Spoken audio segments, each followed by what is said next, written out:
So it's really my pleasure to introduce to you tonight our partner from the university, and that is our colleague here, Charles Sugnet. Sugnet. Sugnet. We were just talking about this backstage. I said, you've got to make sure I get your name pronounced exactly right. And of course, but anyway, Charlie, as I will call him. Charlie is an associate professor in the English department.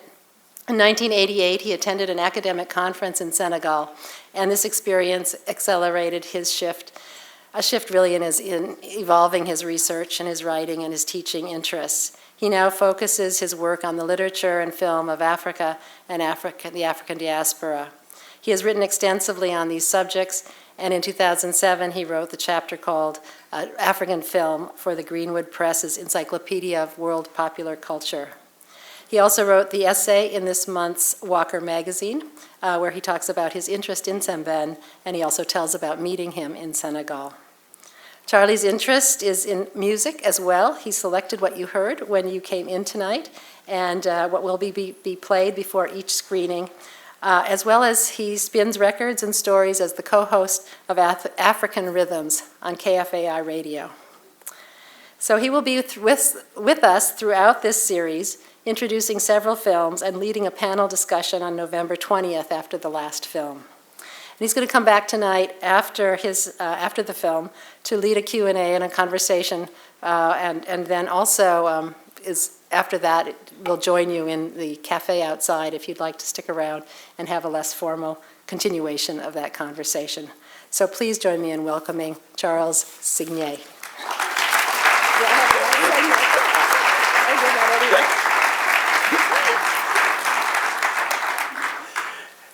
We have to give Cheryl some slack on this. I have 5 siblings, and they've all changed their name from Sugnet to Sugnet, and she met most of them before she met me, so it's not her fault.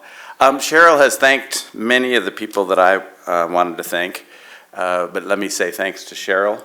I was thinking our first meetings to talk about this were in June, and it was hot and sunny. We sat outside and planned this, and it's so great to have it actually happening now. I also wanted to mention Carol Klee at the Office of International Programs, who's just been wonderful about almost any kind of African thing that we've wanted to do the last few years. Before we watch La Noire, I just want to look forward a little bit and let you know some of the other treats we have in store. Sembene's work is very, very diverse, from comedy and satire to quite serious films about massacres and battles and wars and so on and so forth. It moves from kind of contemporary urban to something like Muladi, which is in a small village. All the films have strong female characters, including the one we're going to see tonight, obviously. But they're different from each other, and I hope you come back and sample at different points, because there's this kind of rumor that he's a social realist and that all of his films are sort of Soviet social realism, which I think is too easy a way to describe him, let's put it that way, a lazy way to describe him. So tomorrow night we'll have Mandabi, which is a satire about a hapless everyman in the immediate post-colonial period, very different from what we're going to see tonight. And then on Sunday, Gelwar, which is early 1990s film that's very critical of food aid. Then we're going to have the only film ever made in the Jola language, the only feature film. So you can see, and then there's a sequence of sort of historical things where he's trying to rewrite the history written by Europe about Africa, and particularly about Senegal. One other thing coming up, and Cheryl mentioned this, is that at the university we're doing some screenings, and next Wednesday we're showing Boram Sarat at 5 o'clock on the campus, and if you have the brochure, the location is in there. It's a short, and it's officially designated the first African film, although there's always, this is always discussable, who came first and how and where, but anyway, that's one to try to get to if you possibly can. It's a really important film. And then we're going to close with 2 explicitly feminist films, one of which is set in Dakar and the other is set in a small village in Burkina Faso. It's true that Sembene is very interested in the details of social life. It's true that his camera sometimes moved very slowly. It's true that he studied film in the Soviet Union. But as I said, I think the social realist label is a sort of lazy one. The film we're going to show tomorrow night he describes as a Brechtian comedy, And in fact, that film ends with a direct piece of advice to the protagonist and to the audience about what to do next. You know, think about this and go do something about it in a way that steps far outside of the canon of realism. Many of his films end with a freeze frame, which challenge you to think, okay, the film we didn't have closure, we had termination, it stopped, so where are you going to take it from here? And Cedo, which we're going to show next weekend, is extremely stylized. In fact, I think you could argue that it's an anti-realist meta-film, meditating on film and the process of representation. So there's lots more going on, I think, than sort of conventional attitude would have it. And I'd urge you to come and see some of the variety. And we're showing things here that probably have never been shown on 35 millimeter in the Twin Cities, and you won't get to see them again. Things like Emitai, which are really stunning films. I do want to say one other thing, though, and that is it's very proper that we should be celebrating this great filmmaker with a retrospective. But I wouldn't want you to have the impression that he's the only one. You know what I mean? There are many, many great African filmmakers. At the same time, Sembene was making what is arguably his best film, Hala. Right next door, Jibril Diop-Mambéty was making a film called Tuki Buki, a very surrealist film that really outwaves the new wave, in my estimation. And at the same time that was going on, a woman called Safi Faye in Senegal was making a wonderful film called Peasant Letter. She was banished, in effect, by the president of Senegal, and therefore her films haven't had the hearing they should have, but she's extremely good. And then the other name I'd want to mention here is Abderrahmane Sissoko, who's done Bamako, Haramokono, and La Vie sur Terre, among others. All of them I think I've seen on this screen right here. Right? And they're just fabulous films, much younger guy, different topics, different style than the people I just mentioned, but plenty there. Now, I want to say a couple of quick things to look for in Black Girl, and then I'll come back afterwards and speak briefly, and we'll have a discussion. The first thing I wanted to say is that the minute I heard we were going to do this, or there was a chance of doing it, I knew that this was the film I wanted to start with, because I think it's a very good film, and it hasn't really been seen enough or had enough attention. This film was made in 1965 in 20 days for $20,000, and it still looks really, really good, as you will see. The other thing that precipitated our deciding to do this was a documentary about Sembene that's being made. And it's funny that, you know, we started thinking we should have a retrospective with the documentary, and then the documentary is late coming out, so we don't have it. I'm sure you'll see it here as soon as it exists. And we were thinking, well, maybe we should show his face, show some documentary footage of him tonight. And I was looking, I didn't find anything I liked, but then I realized he appears in almost all of his own movies. So if you just play Looking for Waldo, you will be able to watch him grow old as the films go by. Tonight he will be running a night school in a poor part of Dakar, and you'll see him early in the film, and then in the last 10 minutes his role is quite prominent. And the other thing that's interesting is that this very poor neighborhood is filled with young men sitting all around on the ground reading books. It's a neighborhood library, and it's Sembene who's doing that. Tomorrow night he will be a scribe at the post office who helps illiterate people do their business and read their letters and so on and so forth. And he seems to be a very progressive fellow. His desk has a picture of Che Guevara on it. But then it turns out that he's an SOB about collecting his fee from the illiterate peasants that he's cheating. So he always casts himself in an interesting place, and we can keep track of him as the weeks go by. One thing to watch, I think, and it'll strike you immediately, is the way in which the claustrophobic sets, the camera work, the black and white film really come together to support the thematics of the film. I mean, it's just wonderful how all of that coheres. Also, lots of high and low angle shots, both with Joanna's boss, who looks down at her all the time, and with her boyfriend, where there's a kind of struggle about who's going to look down on who. So camera angles work on this too. I would say watch the mask. There's a little mask that appears kind of without much fanfare early in the film, but it's going to go through a lot of permutations, and we'll talk about what they add up to afterwards, but just keep your eye on them. And then the last thing I'd want to point out is that for reasons that have to do with funding and conditions of production, this film and Sembene's earlier film did not have synchronous sound. So they had to be post-dubbed, And also the funders demanded that this be in French rather than in an African language. And I'm going to argue, after we're finished here, that like a lot of great artists, Sembene takes this kind of exigency of production and makes it into an asset. In other words, Joanna, who's the protagonist, comes from the south of Senegal. Her name is Gomes, a Portuguese name, which gives away sort of where she's from. She probably speaks Jola and Portuguese better than she speaks either French or Wolof, and yet her consciousness, her inner voice, is given to us in a language that she doesn't speak. And so I just ask you to watch that. There's some places where it becomes quite acute in the narrative, and think about how can you be a human subject in a language that you don't fully possess, you know? She apparently knows enough French to respond to commands and to do her job and so forth, but not much beyond that. And there are some very distressing moments where the question of whether she gets to speak at all in her own voice comes to the surface. Tomorrow night's film, Mandabi, will be the first one where the funders let Sembene do it in an African language. So they made two versions, one in French, one in Wolof.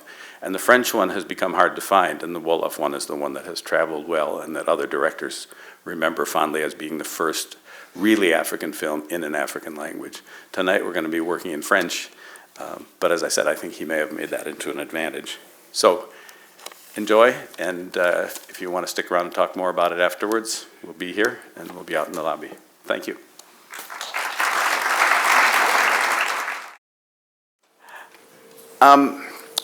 I'm just going to try to hit 2 or 3 little points here and then open up to discussion.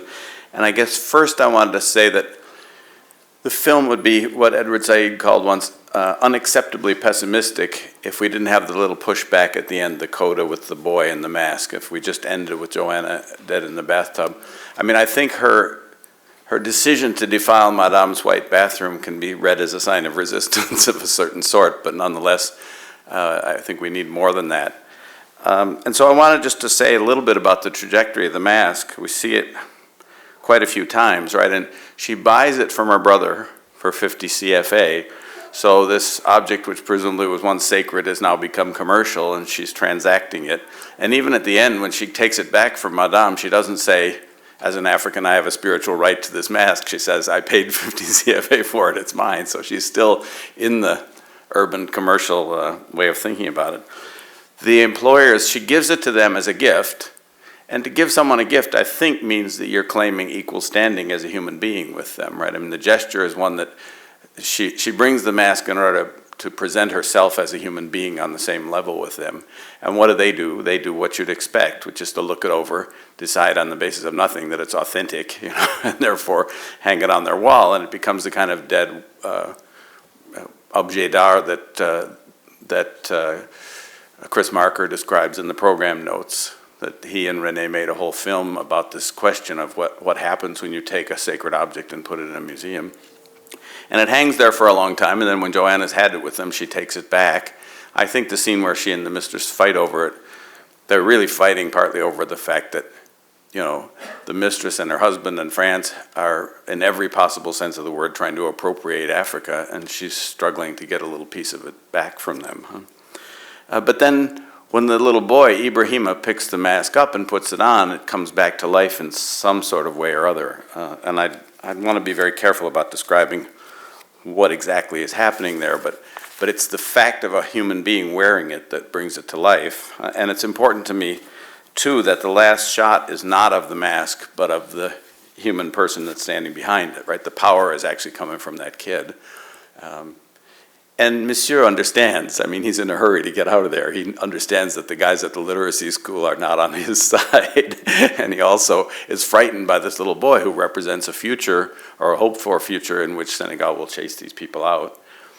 Once, reminiscing about this period, Sembene said to an interviewer, you know, maybe those other people were right. Maybe if we had just shot one of them every day, they would have left and left us the hell alone. At this point, the antidote to colonialism seems to be night school. You know, the guys are all watching him leave in that fashion. But I wanted us to be clear. I guess, about two things. One is that the power isn't in the mask. It's not in the object. It's in the boy who's wearing it. And I think I've already said that. And the other is that Sembene is in no way an African essentialist who's claiming sort of some kind of magical or mystical power with this.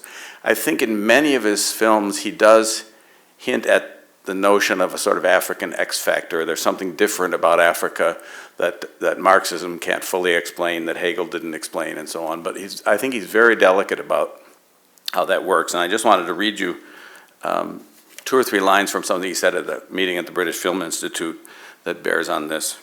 And he said this: "I have a thirst, a desire to decide my own development, and it cannot be satisfied or quenched simply by admiring or contemplating classical African art, no matter how beautiful or refined it may be. Any African content with simply sublimating magnificent objects that our fathers and grandfathers created is reactionary." This is not a good word in its vocabulary. And then he says, "If there is a cult which glorifies and celebrates our past, which fails to analyze that past, we run the risk of creating a negative situation for ourselves." This is in a situation where he was asked the question, can film be indigenized as an African art? And he replied that anyone who asked this question has no understanding of our situation. The problem is not to indigenize the camera, but to pick it up and use it for the interests of people in Africa. So without this coda, I think the suicide would be very pessimistic. Senegal is not a big country for masks, especially the northern part. There's not a lot of forests, and people have been Islamized long enough so that they're not carving masks. And I don't know, I mean, I suppose I should investigate, but I suspect that he chose this mask for its kind of simplicity and for its not obviously being attributable to any ethnicity or whatever. It's a funny business, and it's a commercial object when we first see it, and bouncing around sort of rejected. No one's taking care of it. Now I want to go back to the business of language, and I've talked about it a bit. I don't think we'll linger long on it, but the scene where they write the letter for her is awful, isn't it? She's helpless. They're stuffing words down her throat, and that's part of what pushes her over the edge. And I wanted to just think about, if someone said to you, what causes Joanna's death, what would you say? I mean, in the short story that the film is based on, there's a character who says, "I don't understand, we didn't beat her, we didn't starve her, what went wrong?" And they're uncomprehending about this. But I guess if I had to say what she dies of being treated like an object, of not being allowed to be a human being. She's not allowed to be a human subject, and she's very isolated, and it's that which kills her, and that I think connects with the question of language and expression, whether she can, can she speak, can she be heard? And the answer is not in the circumstances that she finds herself in. And then I wanted to spend a minute with the boyfriend and the scene in the Place de l'Indépendance, which I find very interesting because I think it adds a dimension that might be overlooked to the film. The boyfriend has in his room curtains or a cloth hanging that's got the picture of Patrice Lumumba, the great liberation figure from the Congo, and on those curtains there's a word uhuru repeated and repeated, which is freedom in Swahili. It's the cry of national liberation. And so we should be thinking, he's a good guy, he's on the right side politically, Sembene would endorse him, and so on and so forth. But I don't know that it works out this way when we see him in action in this particular scene. Every former French colony, of course, gets a Place de l'Indépendance. They don't get indépendance, but they get the place. And that's where we are. It's a flashback. So we already know that Joanna's charmingly naive hopes for France have been dashed, and she knows it too. She's looking at the picture. But what's interesting to me is that I think some people want to read the film and say, she's imprisoned in France, but she's freer in Senegal because the shots are more outdoors, the space is less compressed, and so on. But I think we sort of get in this flashback retroactively a sense that her freedom was quite constrained in Senegal too, that she wasn't indépendant in the way that you might want her to be. Notice that when the picture is taken, he puts his hand on her breast in a way that's very displeasing to her. Now, the photo we're looking at over her shoulder in France is not exactly that photo, but so this is a happy memory, a photograph that's a memory of a time when I was a human being, except that it isn't really, because it's a time when her space was being invaded by this guy. And I think that the moment when she climbs the monument, Remember, she takes off her shoes and she starts hopping barefoot on one foot, saying, en France, en France, en France. And obviously she's being naive and silly about France being a paradise. But I think that's a very interesting moment, because all of a sudden the boyfriend is horrified, right? And what is he horrified about? Because she's violating the masculine code of honors and soldiers and so forth and so on. The honored dead there are not Senegalese soldiers who fought for Senegalese independence. They're Senegalese soldiers who fought for France, right? The plaque says 1939 to 1945. Much of that period, of course, Senegal was in the hands of the Vichy government rather than the Free French government, too. So in a way, these are people who fought for the colonizer who had colonized them, fought in a way on the wrong side of the war. And if you come back to see Camp de Charoy, you'll see how horribly they were rewarded for their performance in that war. But there's a moment here where Joanna's on top and she's able to look down on the boyfriend, and he's very distressed and he's looking up from a low angle at her and chasing her. And then finally she comes down off the monument and almost leaps into his arms. I mean, I would say she almost becomes a bride, and he has her again, you know, and they go off to his room, presumably. But there's a moment here where we're being shown, I think, the patriarchal constraints on her life at home, even though her country is nominally independent and so forth, that by virtue of her gender, she's constrained. And I want to push this just a little bit farther and suggest that in the story that's the basis for the film, the story ends with a poem, a quite long poem about Joanna being Mama Africa, being the mother of us all, and troping her as the nature of Africa, Senegal, palm trees, coconuts, and so forth and so on, coming out of her body. And by the time he had written the story, I think he was beyond that particular set of nationalist tropes about women. The film doesn't push that notion of Joanna as the great fertility goddess who's going to save the nation, but I think we do have that shot of her body in the bathtub, and we realize that she is not going to have a monument, you know. And I think Sembene realizes already that people like her are the new warriors for Senegal. The immigrants are the ones who are going to give their lives for the nation and send their remittances back home and so on and so forth, and that Joanna's not only not going to have can you imagine the tomb of the unknown maid or the tomb of the unknown Renault worker? These are the next set of warriors. Joanna's not only not going to have that kind of a tomb, her body isn't even going to be repatriated, and all that's repatriated really is the little suitcase and the mask, which is somehow a condensation of her and of what she suffered in France. And I think Sembene is serious at the idea that Joanna and hundreds of thousands of other immigrants like her are going to be the new warriors for Senegal. And I see this as the opening of a discourse which has been carried on in African cinema, but also in many other forms, about the status of the immigrant, how the immigrants suffer, the questions of not just of immigrating, but of staying home and despising your country and being sure that somewhere else is better. So I think that little scene in the Place de l'Indépendance is important for the way it frames the kind of unfreedom that she suffers from at home versus the kind that she's suffering from in France. And I think I just wanted to say one more thing, and that is I'm still recovering from the color footage because according to Françoise Pfaff, who's a great Sembene expert, the colored footage was never shot because Sembene didn't have the money for it. And there's a British woman who claims to have seen it, and I've corresponded with her and asked her where she saw it, and she said at the British Film Institute, and I corresponded with them, and they said they had no such footage and they didn't believe it was shot. And now I'm seeing it. I've rented this movie before and it wasn't in there.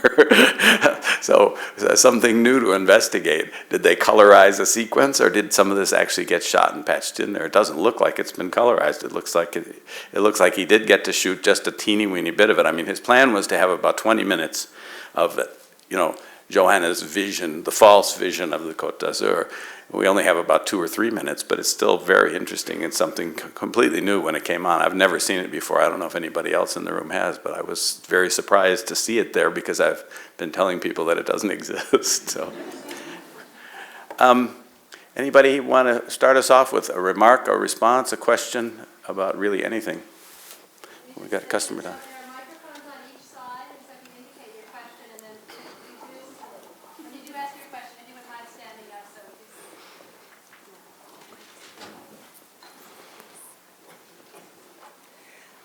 wonder how you interpret the letter from the mother. Is it really a letter from her mother? Well, the mother, of course, is illiterate and doesn't speak French, so that if the letter is from the mother, it's been filtered through a letter writer like the one played by Sembene here, who would be paid a certain amount to express the mother's sentiments, but also obviously to translate them, to massage them or modify them in some way. There's nothing that I see about the mother that suggests that she would write such a cruel letter about, why aren't you sending me money home? I mean, you're expected to, of course, if you go abroad and have a job, and people have exaggerated ideas about how well paid you'd be in France and so forth. You would think that it's odd that they haven't paid her yet. You know, I think if they'd given her her regular monthly salary, that she probably would have sent something home somehow. But I guess I'm perfectly happy with her response to say that's not my mother, because that's not the language we speak. That's not, it's been made up by somebody on one end and is being read aloud by somebody on the other end. So I would give her the freedom to deny it if she wants to. Does that make sense? Yeah, it does. I just wondered if you thought that that was part of representing Senegal as not a paradise either, that there was this other side of the mother that was less than. Mm-hmm. Yeah, I think you could very well read it that way. But then the mother rejects the money that they offer her at the end and so on. And of course, everybody does, right? And neither Joanna nor her mother want this to be reduced to a question that can be settled in the cash nexus. What they want is recognition as human beings. And Monsieur is so uncomfortable and so stupid that all he can do is open his wallet and pay off some obscure debt that he feels that he has. It's possible, though, that that's the mother's guilt. I read it as kind of dignity, the way she gets up and walks away. She does. I'm sure there are questions she'd like to ask and so on, but she's going to have nothing to do with this guy. Who's next? There was somebody over here.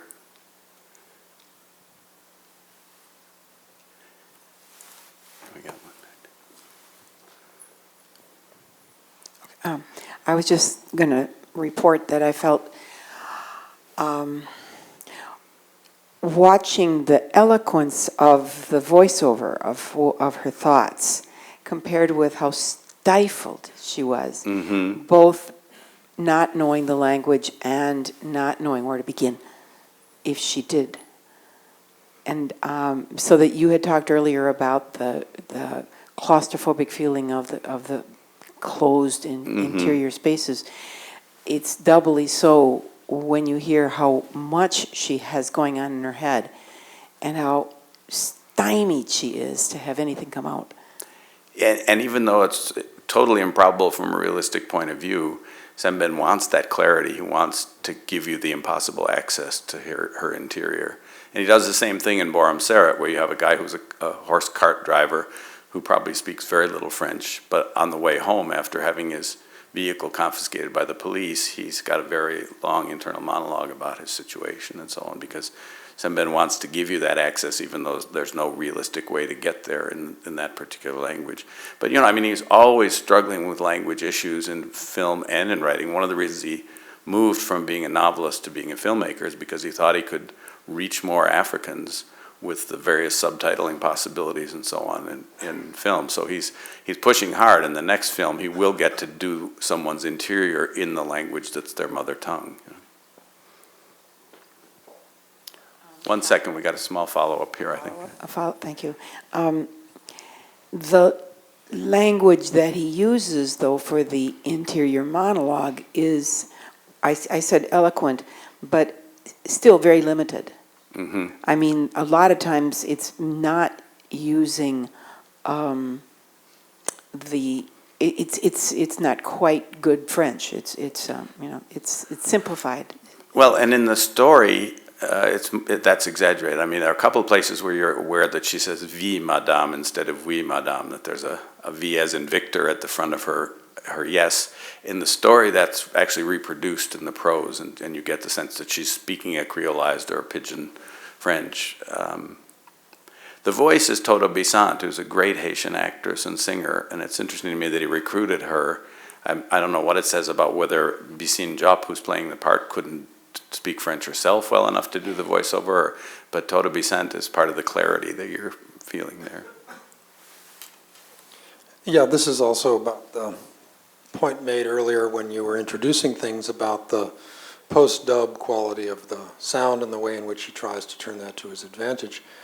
Although I want to kind of ask a different question here. I mean, it seems interesting that the interior monologue and the music are in the same non-diegetic space through most of the film. And it produces an important relationship between those two pieces of information. And I guess one of the things I was just sort of interested in hearing you say more about is, to what extent does that uniquely cinematic space of the non-diegetic become a kind of interesting way to think about what is neither Senegal nor France? Because both of those places, as you say, are compromised. And I think this film handles that quite beautifully and quite powerfully. But it opens up a different kind of place as well.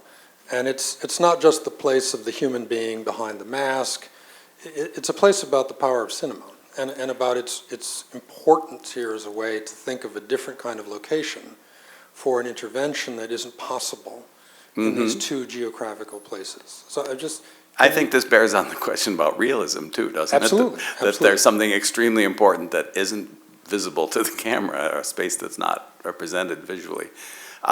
Just let me say, I have the album of this Cora music, and we weren't able to get it digitized and to play it on here. But it's a Senegalese guy, Lalo Cabadrame, who's from Casamance and who therefore would be Mande. And I don't believe that the singing on the soundtrack is even in Wolof. So when you talk about it being another space, it really is a Mande space. I need to get somebody who understands Bambara to tell me what it's saying, and that might have a bearing on the question you're asking.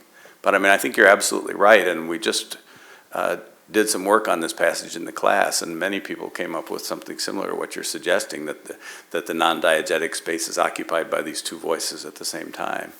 And I don't think it's an accident that he's chosen music from a non-Wolof region to go with this woman who's from the Casamance and who's named Gomez, and that her consciousness and the Cora music are parallel, or are in the same space.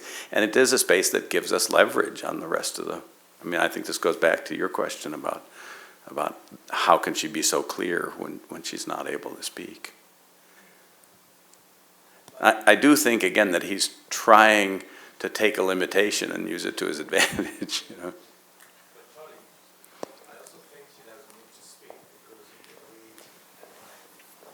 Wait for the mic. You need to be recorded for posterity. You'll be asked to sign, or you'll be asked to waive your rights. Okay. I was just saying that she doesn't need to speak French, and we as an audience, we can read her mind about what she thinks too. Or what Just she's from her going- facial expressions and Exactly. her movements and Yes. and the solitude of the way that she's framed and so on and so forth. Exactly, yes. That's all I have to say. But it's interesting to me that when she's popping up the monument, she makes fun of the boyfriend because he's going to say that's domestic slavery. But then in the monologue later on, she's saying, I won't be a slave to Madame anymore, and so forth. There's a whole series of echoes and there of slavery, of this being a modern form or an extension of slavery. Just the market where she gets ogled and picked out of the crowd and so forth. There's a kind of slave market, and there are many sort of markers of that. Did you understand the singing on the soundtrack at all? I think it has to do with some Hoberman song, As you know, you will be called upon. You'll be provided with coffee to come to my house and listen to it. Thank you so much. I understand. I speak Mandinka. Oh. I understand the Cora music because I speak Mandinka. Uh-huh. So here's my question. You wait a minute with microphone.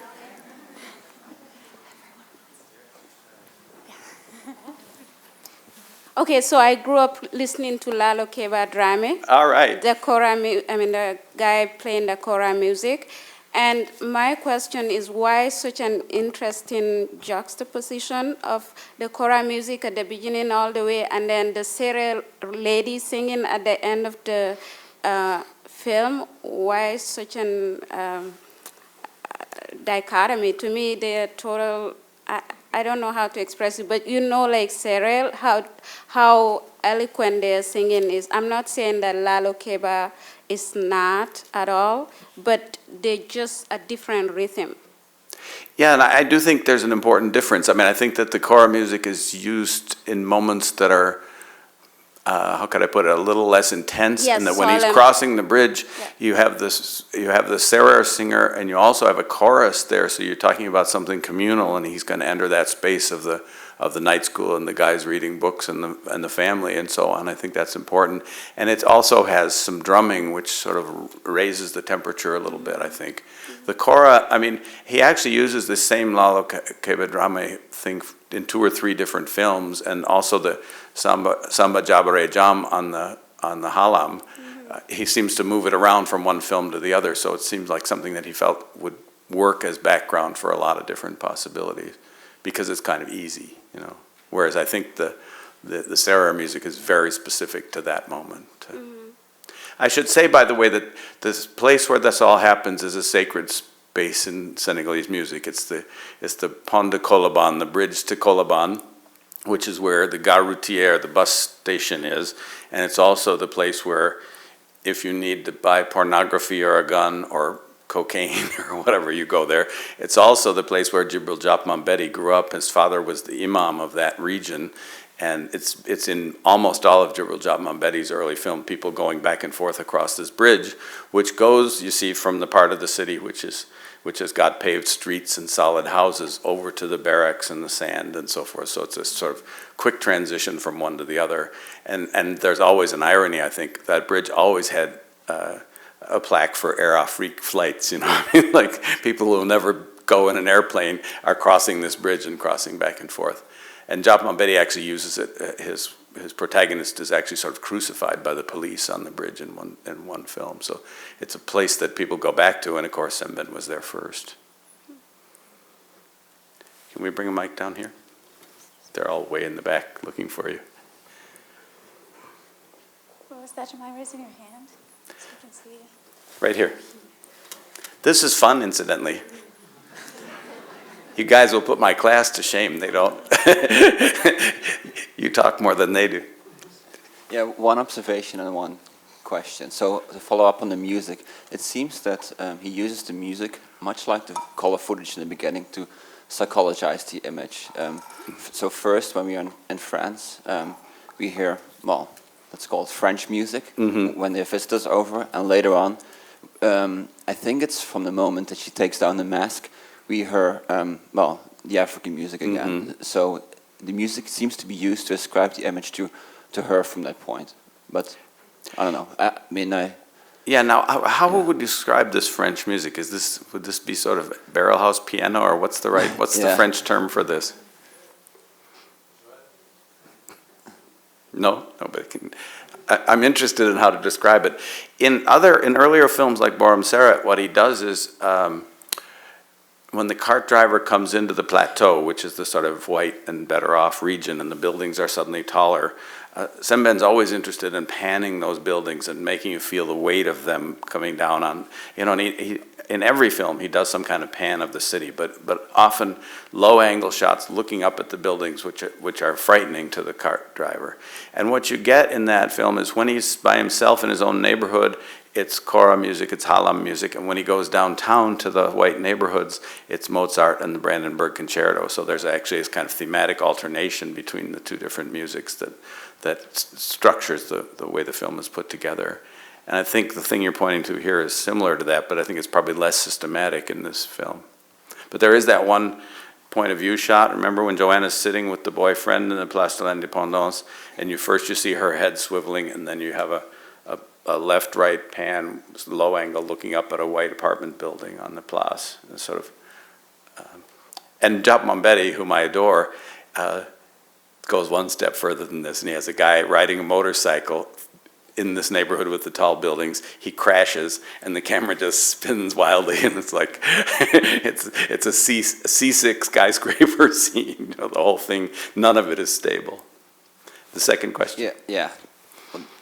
whether this is a real question, because you said a little bit about his influences already, but this movie at some point it really reminded me of Eclipse by Antonioni, which I think came out 2 years before. So, for example, The Mask, the sprinkler, the way he films confined spaces. This is just, I'm not totally sure, but was he, do you know anything about his He's paying a influences? tremendous amount of attention. I mean, Borum Seret certainly owes everything to The Bicycle Thief, for example. The cart master wears a fedora hat, and I've never seen anyone in Dakar wearing a fedora hat. You know, it's a tropical place. You would not put a big chunk of wool like that on your head.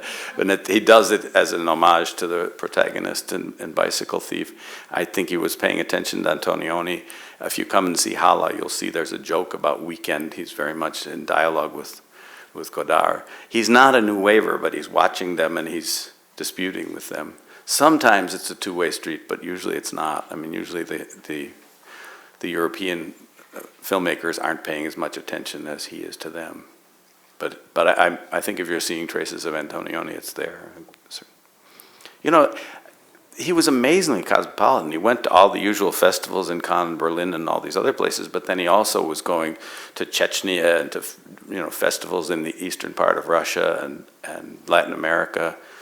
There was almost nowhere that he didn't go and have the films seen. And I think really, in a way, it helped a great deal that he could go to school in the Soviet Union and that he could, if he was anti-French and the French were boycotting him, he could go win an award in Russia or somewhere else. You know, there were other scenes open to him, if you understand what I mean. There's only about 5 or 6, maybe 7 African filmmakers I know of who went to film school in the Soviet Union, and they are almost all they're almost all top flight, you know, among the very best directors. And a couple people have written about this who know the situation, Soviet film scholars. But it's really interesting that was another option beside the French school. Djibril Jatmambetti's choice was to not go to any film school, and that worked out fine for him. Again, we need the mics.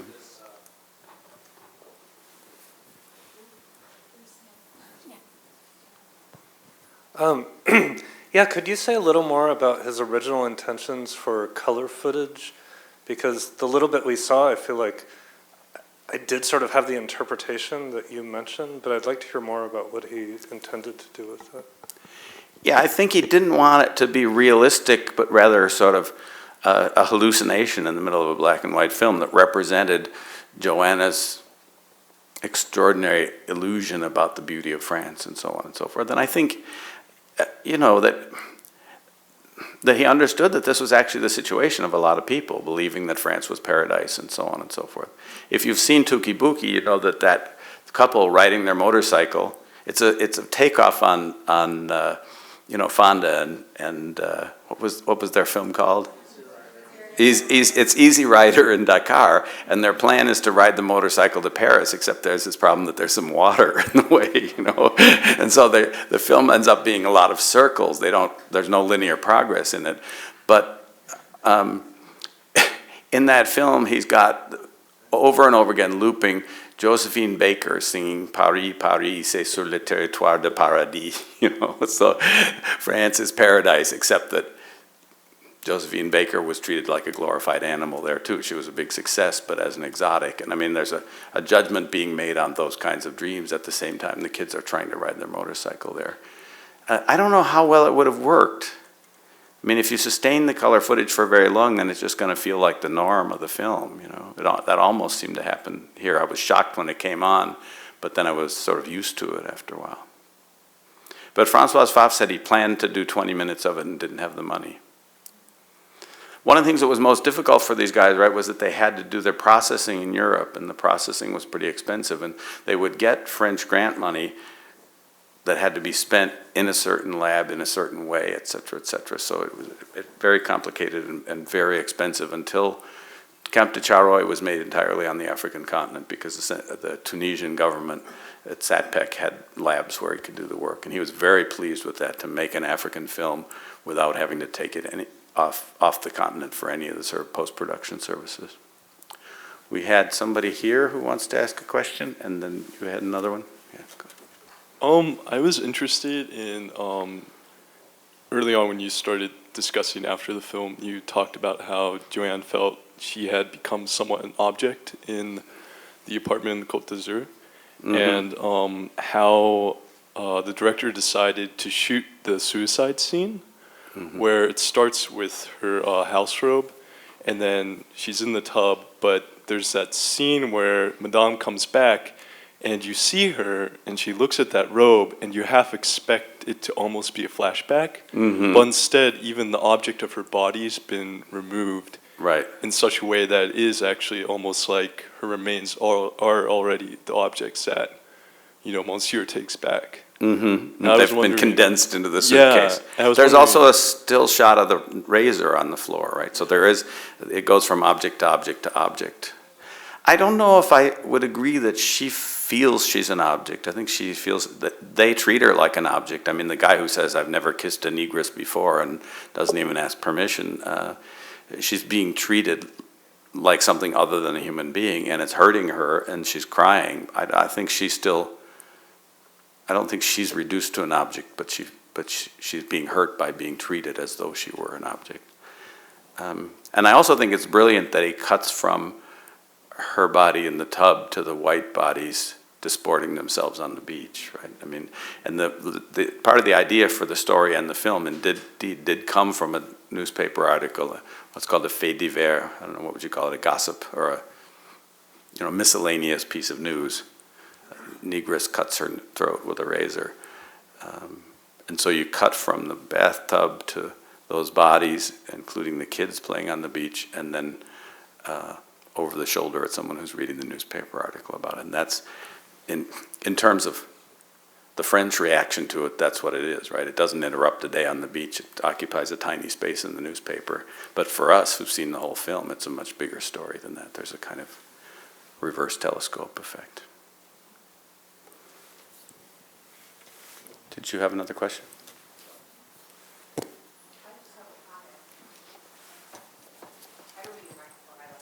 Well, I think they want to get you recorded, so.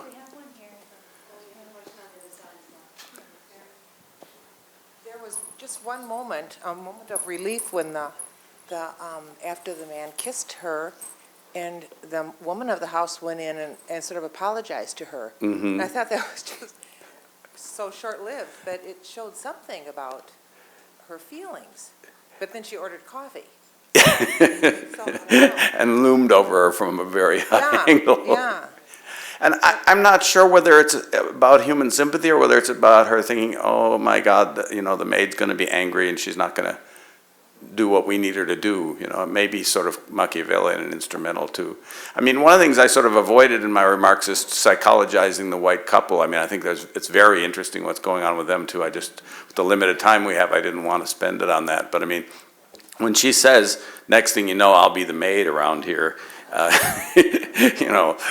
it doesn't take a feminist genius to make the connections that are implicit and all of that.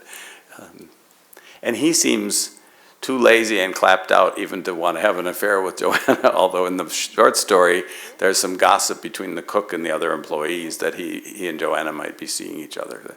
It's certainly, there's that weird moment, right, when he's on his way to pass out over the magazine, and he stops and just stares at her in the doorway for a few minutes. But certainly, Madame is not feeling beautiful next to Joanna, and her cast-off clothes look better on Joanna than they did on her. Let's put it that way. I find it interesting that in 1966, 44 years ago, that Sembene captured the immigrant story, that Senegalese feel that they need to leave their country in order to find employment to help support families back home. And I think that part of the suicide was capturing the guilt over having maybe not been paid and not being able to send the support back home. And when the letter arrived and the family saying, you're making all this money, you're enjoying France, and that was not her reality, but that's what they were projecting. So to think the effect that colonialism had on the national population of Senegal and people feeling that they need to go elsewhere, and that still resonates to this day, where people will leave the country and die trying to go get work in other countries, leaving their home, their family, and the pain that causes back home. There's a great documentary by someone called Cal Toure that's about 2 years old now, and I'm getting the title wrong. It's something Our Riches, Victims of Our Riches, and it's about how much was looted by the colonialists. You have to go to France to get the stuff that they stole from your country and took there. And it has security camera footage of people trying to climb the fences at Ceuta and Melilla. These are two spots in the north of Morocco that are still officially Spanish territory, and they've surrounded, people try to get there, get their foot on European soil, and they've surrounded them with really high fences topped with barbed wire, then like a 30-yard no man's land and another set of these things. And so these guys build ladders, they put the ladder up against the fence, they climb over, they drag the ladder up, run with it to the next thing, get over again. And meantime, the Moroccan police are beating them every minute of the way, and yet some people make it. And it's about, among other things, about Aminata Traore, who's a great Malian woman, was Minister of Culture in Mali, who has started an association for sort of not just physical but spiritual healing of these people who feel that life is elsewhere. And if you haven't seen Sissoko's Haramakono, it's a film about immigration where nobody immigrates.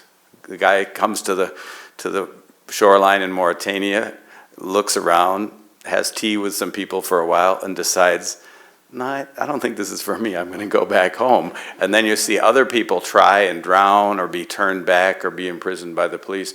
There's only one person who goes to Europe, and it's a woman, and she goes to deliver a message to a loved one, and she comes back. She has no trouble getting there, and she has no trouble coming back, but she does not want to stay. And it's really a film about what is it like to live in one place that you think is totally inferior, and that you think that real life, history is happening somewhere else, and you're out of it. It's a profound film. It's the best film about immigration that I know, and yet nobody actually immigrates. Whereas so many of the rest of them are full of nasty customs officials and da-da-da-da-da. That's a story that's been well told. Could I ask the person back here, I can hardly see you, but if you recognize those musicians, is the Sarah woman singing, is that Yande Kodusen, do you think?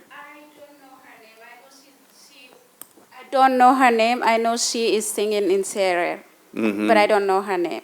Yande Kodusen was Senghor's griot, who actually went around with him and sang in Serer at his campaign stops and so on. Okay. And she's become a very well-known musician. Youssou N'Dour has done a record with her and so on. And she is on the soundtrack of some of his later movies like Fatkine.